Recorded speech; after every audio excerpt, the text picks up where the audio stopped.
That is right. Part two. As we're waking up with the Audible, let's do this thing. You got a team, here's a word of the wise. You want to dominate your league? Go to football, guys. Football, I'm living in a fantasy. Football, got everybody mad at me. Football, cause every game I had to win. Football, I gotta be a champion. Football, I'm living in a fantasy. Let me look upon you with my own eyes and imagine what we've seen this year, because we have Joe Flacco against maybe CJ Stroud. We'll continue to watch the injury reports here on part two of the week 16 preview. It's Browns and it's Texans. Let's get it on. Talking about Flacco's side first, Bloom. Yeah, Joe Flacco leading the way in a game that has playoff implications. Right. Let's talk about it. Right, Cecil, we were just talking about this, starting a story at the ending. Sit around, children, and I'll tell you the story of how Joe Flacco saved the 2023 Browns and could have saved the 2023 Jets. Remember that part? Well, Jets fans probably don't want to remember that. Joe Flacco, a solid quarterback to super flex. You know, he's going to push the ball downfield, and that means you know that Amari Cooper's going to be in your lineup. You know that David Njoku's going to be in your lineup. We did see the Texans defense get up off the deck last week and really come on as the game went on, but we're not really afraid of them. This one's also not going to be played in any kind of winter weather, so that's good. Houston has been tough on the run, so Jerome Hunt is a lower priority what the heck flex. Maybe Kareem Hunt. What we have seen here is I think 4 out of the last 5 weeks, a quarterback has scored a rushing touchdown. That's not Joe Flacco's forte. He'll do just about everything but that. He'll clean the windows if he has to. So maybe Kareem Hunt in some Wildcat formations. Well, actually, Harrison Bryant in the Wildcat formation. We've seen that. So maybe Kareem Hunt has a what the heck flex appeal. But this is a fun Browns story. It's been a fun Texans story, Cease, but one probably without CJ Stroud this week. Yeah, without CJ Stroud, more Case Keenum. Again, we'll keep watching those injury reports, but we know Noah Brown's damn good. We know what he can do to get open and be that downfield threat for this team, and Dalton Schultz there as well. And they figured it out. Hopefully, Bloom. I'm a little bit nervous with Devin Singletary. I imagine I always have been, but it's like, please just feed him the rock and don't really use Dameon Pierce. Please. Even if it doesn't work early, Singletary's the type of, I think he's a rhythm runner where he just needs that workload. And at the end, you'll be pretty happy you gave it to him. Yeah, I think that we can now put to rest any fears of Dameon Pierce getting significant work. We still have the fears of Cleveland just smothering this offense. What does Case Keenum have left? Does the Joe Flacco rescuing the Browns story turn into Case Keenum rescuing the Texans? Maybe, but it's probably more a story about how Myles Garrett needs to be an MVP candidate and how this Cleveland Browns defense makes them a tough out. If they can just get into the playoffs, they can continue to win games. By having Hail Marys fall out of players' laps, well, they all count the same. Now, we've been talking a lot about players that we're considering benching for negative reasons. Another one of the toughest decisions this week will be about Noah Brown and Devin Singletary, but that's a positive story. That's what these players have been doing lately to make us want to play them. Now, if Nico Collins plays in this game, I actually like Noah Brown a little better, because you would expect in a chess match way, you trade Nico Collins for Denzel Ward. But then again, Noah Brown might be a good play even without Nico Collins, because we saw what he did. Now, Titans don't have any standout corners, but we saw he and Case Keenum able to make it work last week. Similarly with Devin Singletary, and I think, Cease, where this gets difficult, and you can go ahead and add your 2 cents here. What if it's Devin Singletary or Eckler? Devin Singletary or Saquon Barkley? Devin Singletary or Bijan Robinson? Devin Singletary or Derrick Henry? When you look at how these players played last week, that makes you want to play Singletary. When you look at this matchup and how stifling the Browns defense is, that may make you want to bench Singletary. He did have a garbage time score at least a few weeks back. This is why we get paid the big bucks. When it comes right down to it, Cease, I'm going to go with the player who's playing better. Probably that is Devin Singletary over those calls. But this is why we say, hey, you got your team this far. You need to make the final call. Do we know momentum Right. is the factor there, and that would lean me towards Singletary as well, though that's a scary proposition. Yeah. because it's You don't fantasy feel great playoffs. no matter who you check. You don't feel Right. good. Right. And you want to feel good. Bloom, I don't feel good when we have to start the show being like, watch the injury report, watch the injury report, watch the injury report. But guess what? Watch the injury report because it's Jacksonville and Tampa. And is Trevor Lawrence going to play? He's tough as nails. We'll give him that. Battling through that ankle injury, this time with the head injury. Like, okay, that changes things for Jacksonville if he's in or if he's not in. Thursday mornings when you're watching this, Thursday afternoons when we'll know a little bit more, and obviously Friday as well, Bloom. Yeah, it sounds like trending towards playing. I mean, we saw him play after it looked like he wasn't going to play for weeks following that leg injury on Monday night. Concussion's a little bit different in terms of recovery, but I would say that either way, you like this matchup. Even without Zay Jones, who's likely out with that hamstring injury, CJ Beathard is a quarterback 2 super flex if he starts because it's Tampa. And Trevor Lawrence is a high floor quarterback 1 if he starts. Travis, TN against Tampa, I don't expect a lot. He's going to get some receptions. He might get a short touchdown. He's not going to be the reason you win. Probably not the reason you lose, but might be because of this matchup.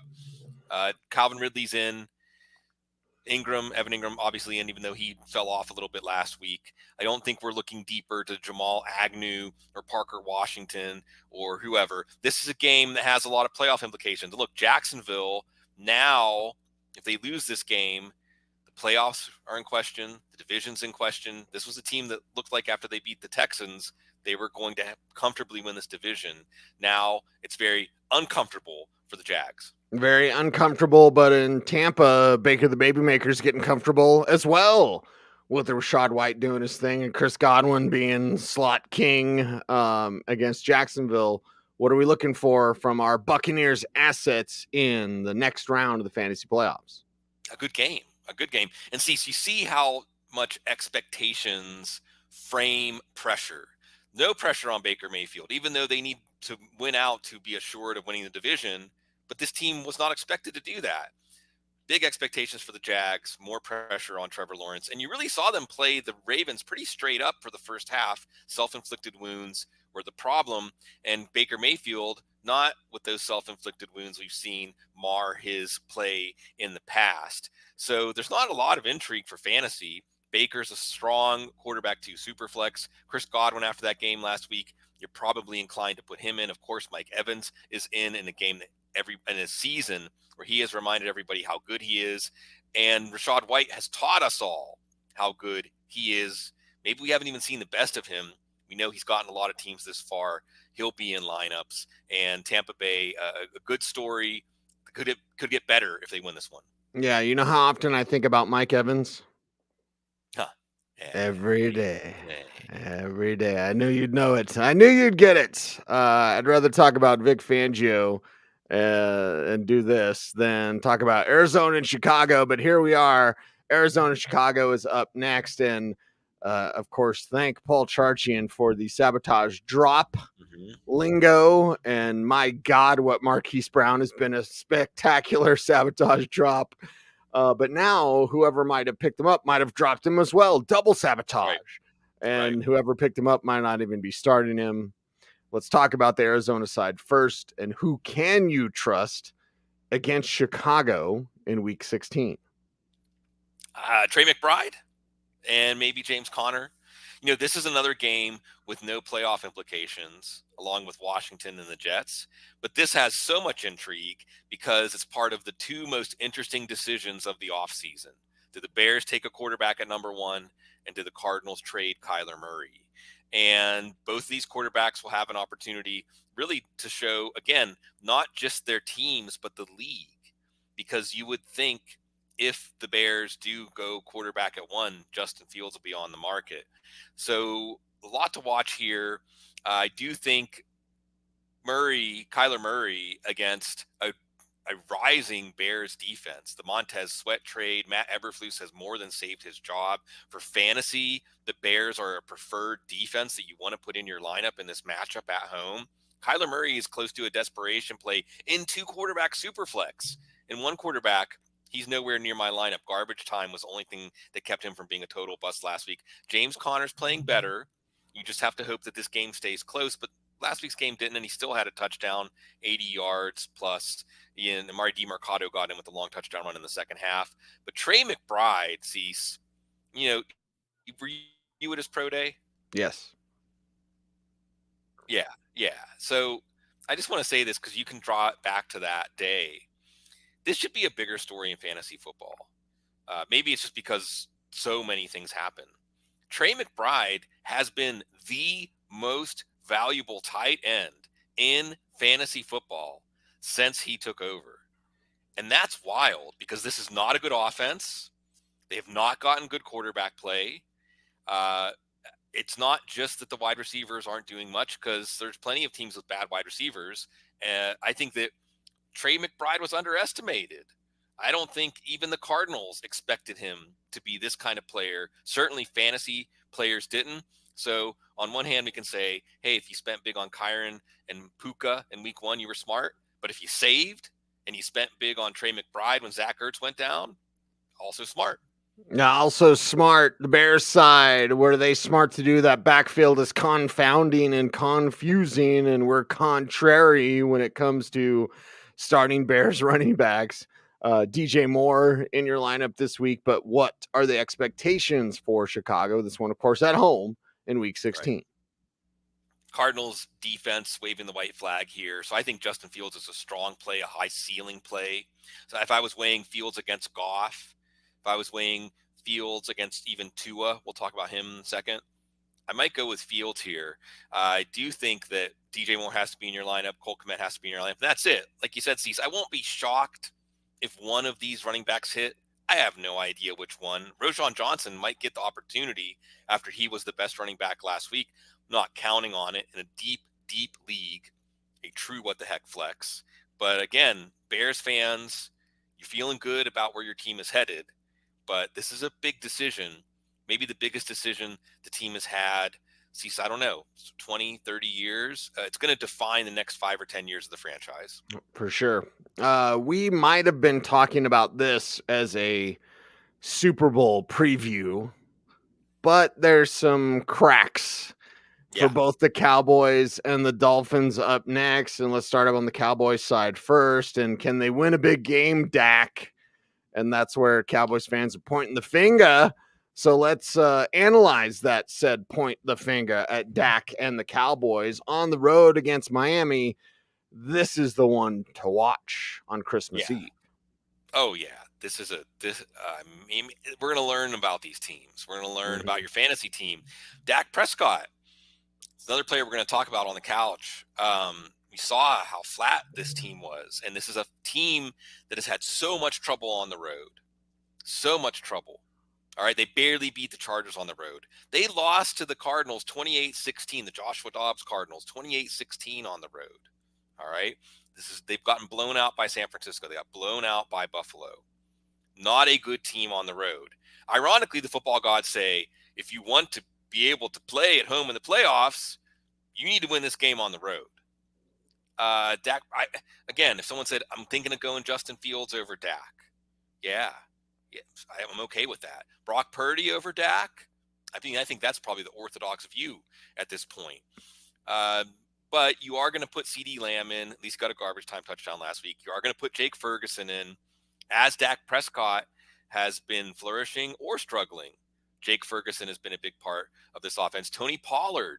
See, if someone said Tony Pollard or Devin Singletary, it's because Dallas has been such a poor road team.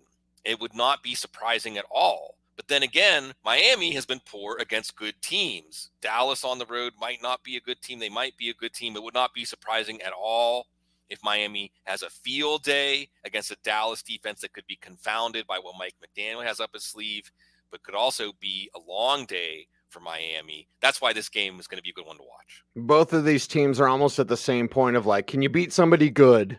Right. Okay, so what happens when two can you beat somebody good teams meet each other? Advantage home team. Yeah. Advantage creativity, advantage Mike McDaniel and those Miami Dolphins making you feel good if you start them on Sunday. That's the thing, Cease. We got two Mikes here. We got two Mike Micks. Who's going to have the speech? Who's going to have the plan? Who's going to understand his own flaws and weaknesses and his team's flaws and weaknesses? I think we got to put the chip on Mike McDaniel here. So again, I'm not saying to play Dak over Tua, but after the first quarter of this game, we might be saying you should have played Tua over Dak. All right. Tyreek Hill, that's a big key. Now, if Tyreek Hill's going to play, especially if he can get in a limited practice and he's not just gutting it out, I might go Tua. I might be flipping Tua and Dak in my rankings. Waddle's in. Mostert is in. Even Devin Achane, who didn't get quite as much work last week as he was before he was on the injury report with a toe issue. And again, he had DMP limited last week. If we can see that just be limited. I have more confidence in Devin Achane. And why do I have more confidence in Devin Achane? And why might I say, even if you like the Dolphins this week, it might not be a week to play Tua Tagovailoa? What did Joe Brady do? And we're going to be looking at Joe Brady and his effect on James Cook and the Bills offense for a long time in the future when we see offensive coordinators changes midseason. Because wow, has this one been impactful and has really changed the character of the Bills offense. Why am I talking about this? Because Joe Brady said during the game against the Cowboys, I decided, hey, let's just keep running the ball. Probably one of the most underrated coaching moves is just keep doing what's working. Just keep doing what's working. So if that's what worked last week, and we know Mike McDaniel can make a very tough to crack running game, doesn't it make sense for Raheem Mostert and Devin Achane together, just like the Bills running backs last week, to touch the ball 40, 45 times in this game? And maybe it doesn't have to do with an air show or Tyreek Hill at all. It has to do with Dallas figuring out how to stop the run. We won't talk about an air show or the wonderful bird show, but with 4 games down and 4 games to go, check out footballguys.com. Help out our YouTube channel. I'm going to talk about the snowshoe. I might have to wear snowshoes to get to this game. Yeah. Definitely taking the Jeep on Sunday night football, Christmas Eve. It is the New England Patriots against the Denver Broncos in the Mile High City. And yeah, it's going to snow. So we will have a white Christmas. And New England side is Hunter Henry. Broncos can't stop tight ends. Where have you heard that before? Let's talk about New England because it might be Hunter Henry, and that's about it. Yeah, if he can even play after emerging with a knee injury.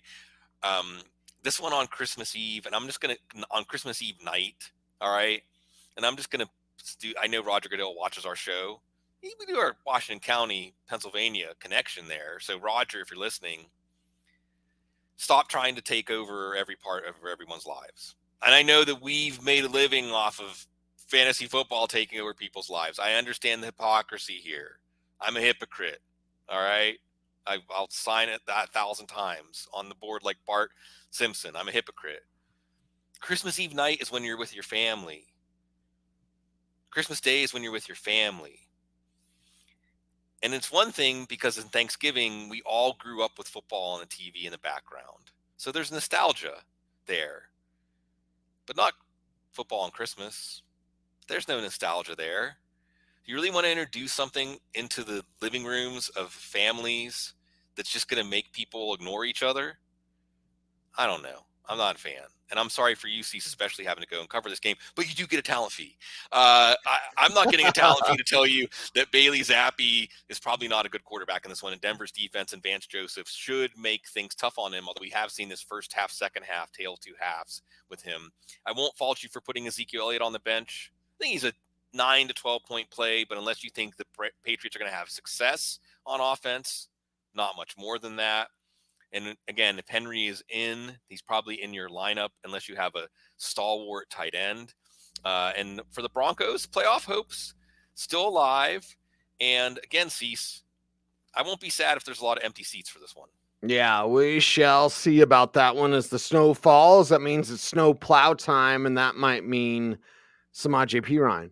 Mm-hmm. Javonte just doesn't look like Javonte. We might see a change there, or it just might be 20 carries for 30 yards for Javonte. And because of the snow, you would think it's less of Russell Wilson. Because of Russell Wilson, you'd think it should be less of Russell Wilson, except for Cortland Sutton, who's awesome and amazing. So let's talk about the Broncos side and get to those 3 Christmas games. Oh, my God. Yeah, ridiculous. And the Broncos very much are still in the thick of the playoffs. They can win out and go 10-7, and then we'll see. Otherwise, like you said, Cease, there will be a running back that hits for the Broncos in this game, I would expect. Is it Javonte? Is it P. Ryan? They're both what the heck flexes. Cortland Sutton and his touchdown scoring prowess should remain in your lineup. And that's it. You know, you could flex a game out of Monday night to avoid the Patriots in prime time. Why couldn't you flex a game out of Christmas Eve and just leave us with no Christmas Eve game? Yeah, well, we'll talk about that as we talk about the 3 games on Christmas. Why? Hey, Roger Goodell. And remember, Bloom, you said about Thanksgiving, football was on in the background. Right.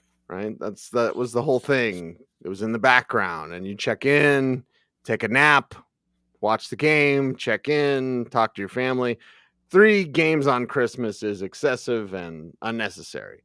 But let's talk about Raiders in Kansas City. And with the Raiders side, you're like, okay, this one's our Merry Christmas gift to our pot stoner degenerate Jason up there in Greeley. Coming off that hot game, can they stay hot on the road in Arrowhead? Let's go Raiders. Let's talk about these Raiders first, Blue. Yeah, they still have a pulse, and they sometimes have inspired performances against the Chiefs. They play above their head against the Chiefs sometimes. They did for a half in the first matchup. This is a tougher defense than the one they saw for the Chargers last week. Maybe Aiden O'Connell's a little more confident, but it's a desperation play here. Devontae Adams in lineups. Jacoby Myers did have a nice 6 for 79 and 1 touchdown line in the first matchup. So you're going to break ties in favor of him as a wide receiver 3 flex. Michael Mayer's been coming on. But we're not even going to ask anymore if rookie tight ends can have a fantasy impact. It's obvious now. Michael Mayer now coming on. So he's a what the heck tight end. If Josh Jacobs isn't going to play, Zamir White is a what the heck flex. You probably do see the Raiders come back to earth, and you probably do see Patrick Mahomes at least show us some highlights. He's been playing better, even though his numbers haven't been matching that. Maybe this week, when fantasy teams need it the most, those who had faith will be rewarded. I think his numbers will match it this week, and we know it'll be Kelsey. We know it'll be Rashee Rice. We're watching the injury report on Saturday even about the availability of Isaiah Pacheco. That could change things. So if the numbers do match the performance for Pat Mahomes, where's the ball going? Yeah, lots of Rashee Rice. Someone brought up Amon-Ra St. Brown at the end of his rookie year. Remember, that was when Ben Johnson took over the play calling from Anthony Lynn. You're seeing that. Just get the ball in Rice's hands and good things happen.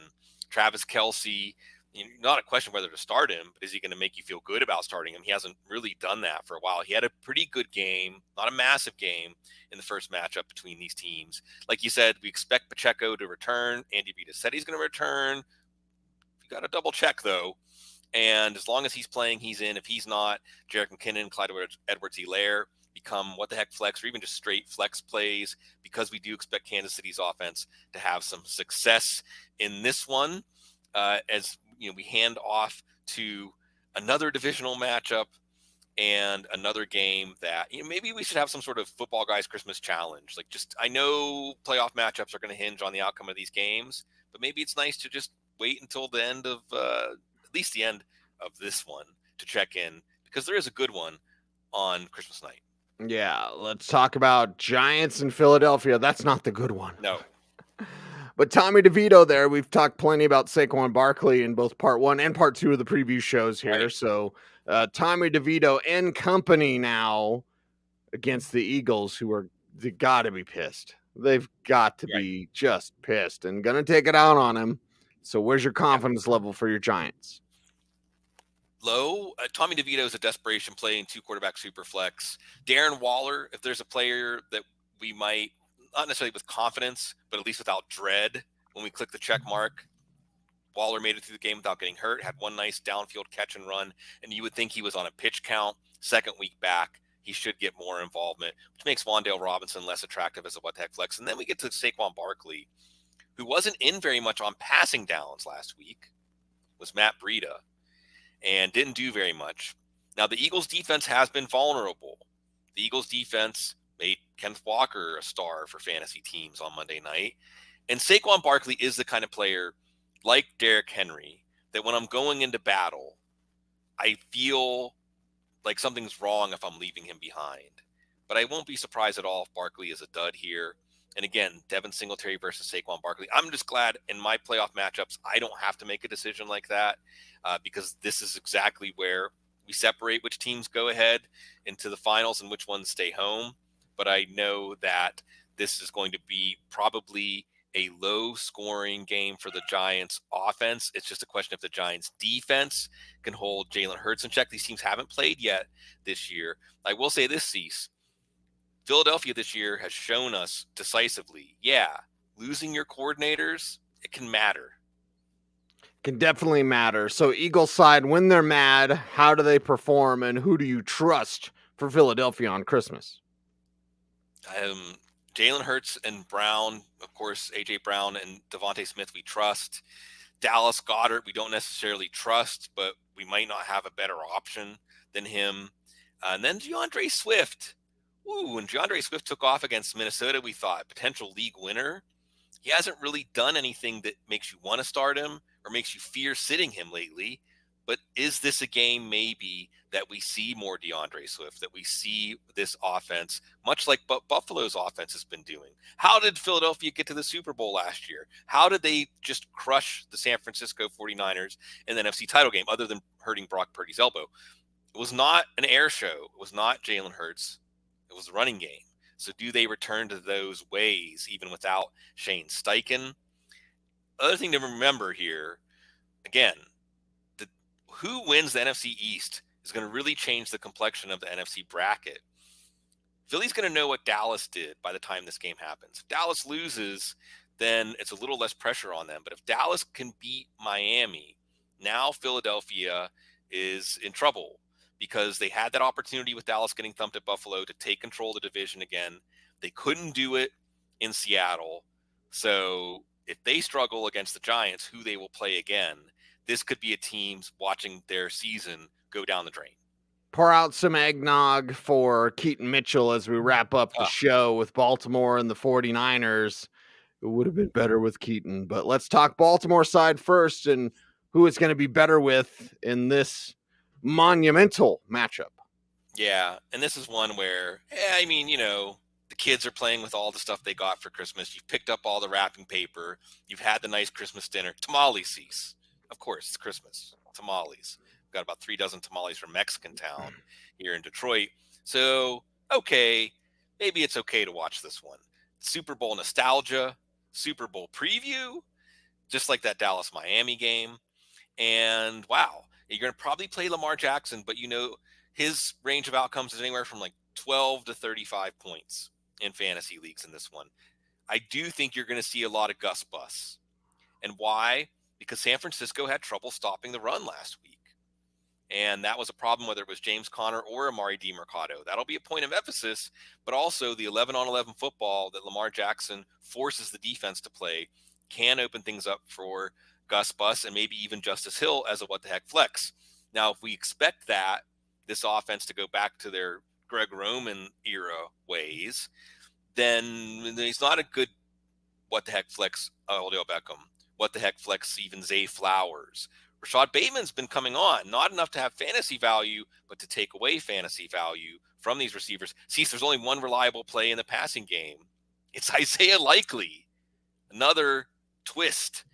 And what a twist to have this game at the end, because I think the same things we said about Baltimore's offense, we can say about San Francisco's offense, or San Francisco's offense is just going to make a resounding statement in this one and say, nobody's getting in our way. Yeah, nobody, buddy. Brock Purdy, MVP. Christian McCaffrey, MVP. Debo's the MVP of my heart. Yeah. So let's talk about all these 49ers and what popcorn and tamales moment. Yes. Absolutely. Brock Purdy, there's very few quarterbacks I would start over him. And depending on your scoring system, the Purdy versus Jackson, one of the things, Cease, that makes Brock Purdy so fascinating for fantasy is you might have had him as a backup to Lamar Jackson. You might have him as backup to just about any fantasy quarterback. And lately you've been watching him outscore quarterbacks that you took to be your starter. So Brock Purdy in this one, I mean, don't change anything, right? Baltimore's pass defense. Remember, Jacksonville had some fumbles. They had the clock run out in the first half. They had some missed field goals. So it wasn't like Baltimore just shut down Jacksonville, even though the score made it look that way. San Francisco also should have success based on what the Rams did and Matthew Stafford against this Ravens defense just a few weeks ago in the rain. So you're starting all your 49ers. A lot of 49ers in fantasy playoff lineups because the 49ers offense has helped you get this far. Probably a lot of 49ers teams advancing.